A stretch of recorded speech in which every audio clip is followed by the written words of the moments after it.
Hello students. आज का हमारा टॉपिक है properties of triangle. Properties of triangle में आज हम पढ़ने वाले हैं एक्सटीरियर एंगल। ठीक है।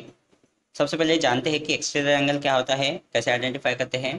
ठीक है। अगर आप यहाँ फिगर में देख पा रहे हैं तो triangle A B C, okay, इसके बाहर एक एंगल फॉर्म हो रहा है। देखिए ये लाइन इधर एक्सटेंड हुई है और यहाँ एक एंगल फॉर्म हो रहा है, एंगल ए सी डी। ठीक है। इस एंगल को हम कहते हैं एक्सटीरियर एंगल। ओके। और यहाँ पर ये जो इसके ये तीनों जो एंगल दिए हैं, ठीक है, ये एक angle, angle A and angle B, ये तीनों एंगल क्या है, इंटीरियर एंगल से। ठीक है। एक्सटीरियर एंगल से रिलेटेड हमें एक स्टेटमेंट पढ़ना है। The measure of exterior angle of a triangle is equals to the sum of the measure of its interior opposite angle.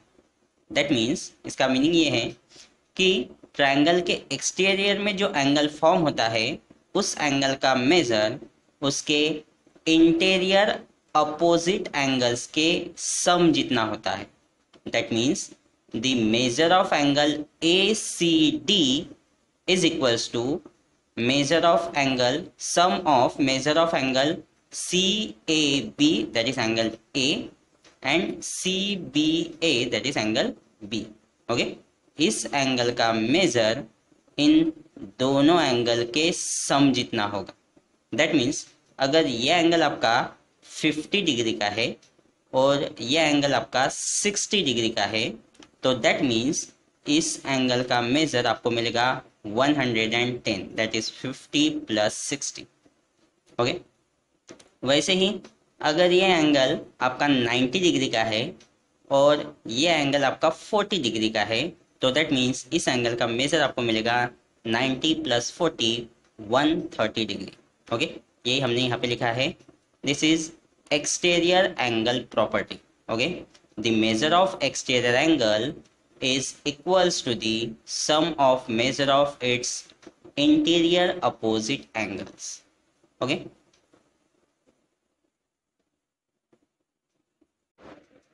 Self practice 10B का पहला क्वेश्चन हमें दिया है, name the interior opposite angles in the figure associated with the exterior angle.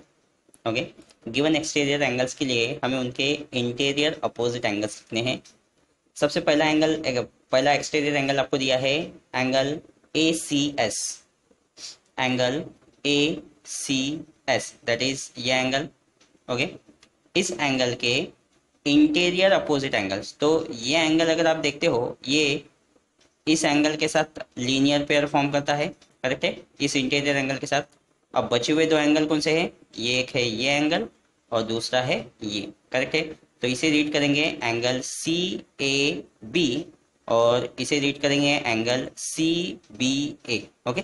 ये तीन interior angles है तो उसमें से इस एंगल के इंटीरियर अपोजिट एंगल कौन से होंगे, angle angle C A B और एंगल सी बी ए। तो यहाँ हम लिखेंगे angle C A B and angle C B A. Okay. Then दिया है T A B, T A B का है T A B, that is ये एंगल होगा। ओके। इस एंगल के इंटीरियर अपोजिट एंगल, तो इसका ये एंगल लीनियर पेयर बनाता है इसके साथ, तो ये एंगल उसका एक इंटीरियर एंगल हो गया।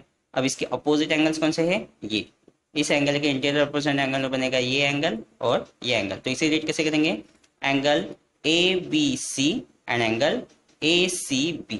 ओके। तो एंगल रहेगा A B C and angle A C B. Then है exterior angle P A C, angle P A C. तो अब ये एंगल हम कंसिडर करेंगे इस एंगल के लिए। तो फॉर दिस एंगल अगेन ये एंगल क्या है, इंटीरियर एंगल है, सॉरी लीनियर पेयर फॉर्म करता है। तो इसके इंटीरियर अपोजिट एंगल कौन से बनेंगे, अगेन यही एंगल है। तो इस एंगल के लिए भी इंटीरियर अपोजिट एंगल बनेगा angle A B C and angle A C B. तो यहाँ रहेगा A B C and angle A C B.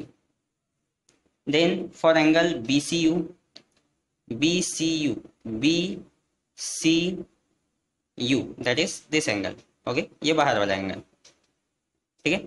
For this angle, ये एंगल लीनियर पेयर बनाता है इस एंगल के साथ, दैट इज 180 डिग्री फॉर्म करता है। अब इसके बचे हुए दो एंगल कौन से हैं, ये दो, तो इसे रीड करेंगे C B A and C A B. तो angle C A B and angle C B A, okay. तो इस तरीके से और भी बहुत सारे एक्सटीरियर एंगल्स हैं जिनके लिए आप लोग interior opposite angles find out कर सकते हैं, ठीक है। जैसे फॉर एग्जांपल अगर आप इस एंगल के लेते हो एंगल आर, आर बी ए, इस एंगल के लिए, ठीक है। और इसके अपोजिट एंगल्स अगर आपको फाइंड आउट करने हैं तो कौन से एंगल मिलेंगे, ए एंड सी, तो इसे रीड करेंगे B A C and B C A, ठीक है। ये इस एंगल के क्या हो जाएंगे, interior opposite angles, okay. Question number 2 में हमें दिया है find the unknown marked angle. First figure आप देखते हैं तो एक ट्रायंगल हमें दिया है और एंगल ए उसका एक्सटीरियर एंगल है। इसके दो एंगल्स की वैल्यू दी है, एक है 67 डिग्री और सेकंड एंगल दिया है 38 डिग्री। अगर आप इस फिगर में देखते हो तो एंगल ए इस ट्रायंगल का एक्सटीरियर एंगल है, तो एंगल ए का मेजर इसके इंटीरियर अपोजिट एंगल्स के सम जितना होगा। That means angle A equals to आपको मिलेगा 67 प्लस 38 डिग्री, ओके। और रीजन क्या रहेगा, angle sum property of triangle, okay.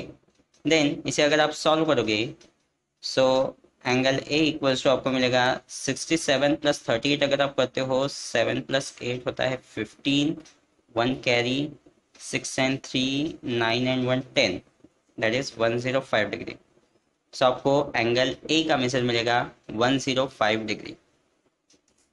Second figure में अगर आप देखते हो तो फॉर दिस ट्रायंगल 125 डिग्री एक एक्सटीरियर एंगल है, ओके। इस ट्रायंगल के लिए 125 डिग्री एक्सटीरियर एंगल है, तो आपको क्या मिलेगा 125 degree equals to 59 degree plus C, correct है। रीजन सेम रहेगा, ठीक है। यहाँ पर आप लोग यही रीजन यहाँ पे लिखोगे, ठीक है। देखिए ये अगर एक्सटीरियर एंगल है तो इस एंगल के इंटीरियर अपोजिट एंगल्स कौन से होंगे, ये दोनों होंगे, तो इन दोनों के सम जितना ये एंगल होगा। देन एंगल सी का मेजर अगर हमें निकालना है तो आपको क्या करना पड़ेगा, 125 माइनस 59 करना पड़ेगा, इक्वल्स टू यहाँ पे एंगल सी मिलेगा, 59 को इधर ट्रांसपोज करेंगे। So C equals to angle C equals to 125 में से 59 माइनस करते हैं, 15 माइनस 9 करोगे तो आपको मिलेगा 6, यहाँ पे 12, दैट इज 11 माइनस 5 करोगे तो आपको मिलेगा 6, दैट इज एंगल सी का मेजर आपको मिलना चाहिए 66 डिग्री। क्वेश्चन नंबर 3 में दिया है find measure of angle R, okay.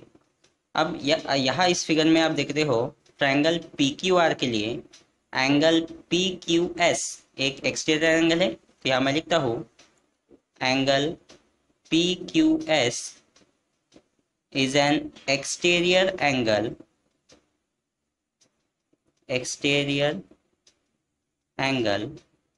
of triangle PQR, ओके। तो हमें पता है एक्सटीरियर एंगल प्रॉपर्टी क्या है, the measure of exterior angle is equals to the sum of measure of its remote interior opposite angles, okay.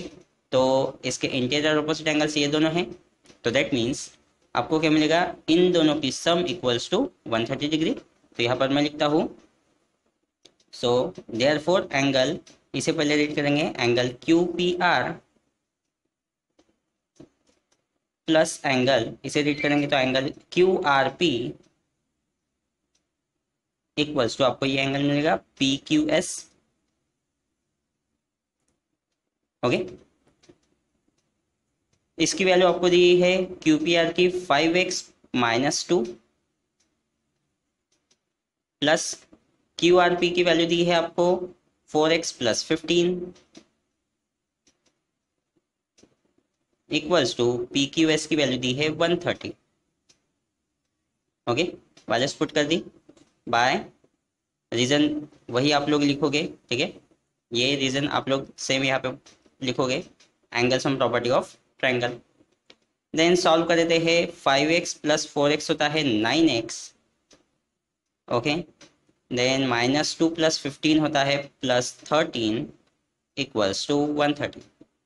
Then ये हो जाएगा 9x equals to 130 minus 13, that is 9x equals to होगा 130 में से 13 अगर आप माइनस करते हो तो 10 माइनस 3 होता है 7, 2 माइनस 1 होता है 1, 117। 9x इक्वल्स टू आपको मिलेगा 117। देन यहाँ मैं सॉल्व करता हूँ तो आपको x इक्वल्स टू मिलेगा 117 divided by 9, that is x equals to, अगर आप सॉल्व करते हो 9 1 ज़ा 9, 11 माइनस 9 करोगे तो 2 एंड 7 27, 9 3 ज़ा 27, दैट इज x की आपको आंसर, x का आपको आंसर मिलेगा 13 डिग्री। ओके, देन आपको x की वैल्यू मिली है 13। ओके, तो बट आपको x की वैल्यू निकालनी है क्या? नहीं, हमें वैल्यू निकालनी है एंगल r की। So angle r equals to है 4x प्लस 15। वैल्यू पुट करेंगे 4 इंटू 13 प्लस 15, देन 13 4 ज़ा, 13 4 ज़ा होता है 52, 52 प्लस 15 करोगे तो आपको मिलेगा 52 प्लस 15 67।